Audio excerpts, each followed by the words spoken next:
சரி விடு. இந்த பாரு, இந்த வேலை இல்லைன்னா இன்னும் நிறைய வேலை இருக்குது. அது மட்டும் இல்லை, உங்ககிட்ட எனக்கு பிடிச்சதே உன்னோட கான்ஃபிடென்ட் தான். அதை மட்டும் எதுக்காக விட்டுறாத. லாரா, எனக்கு கான்ஃபிடென்ட்லாம் இருக்குடா. ஆனால் எனக்கு தான் என்னை நம்பி யாரை வேலை தர மாட்டாங்கடா.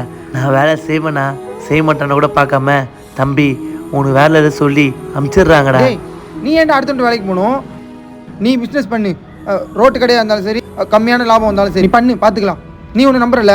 லாரா, நீ யாரா இப்படி பேசுகிற? நான் எத்தனை வாட்டி சொல்லியிருக்கேன் தனியாக நான் பிஸ்னஸ் பண்ணுறேன்னு.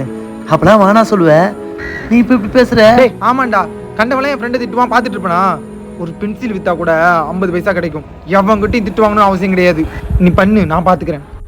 அப்போ நாளையிலேருந்து பிஸ்னஸ் ஸ்டார்ட் நாளைக்கு பண்ணலாமா? இப்போவே ஸ்டார்ட் பண்ணுறோம். ஓ, அன்றே செய் இன்றே செய். டேய், ஒன்றே செய், நன்றே செய், அதையும் இன்றே செய். சரி போலாம்டா.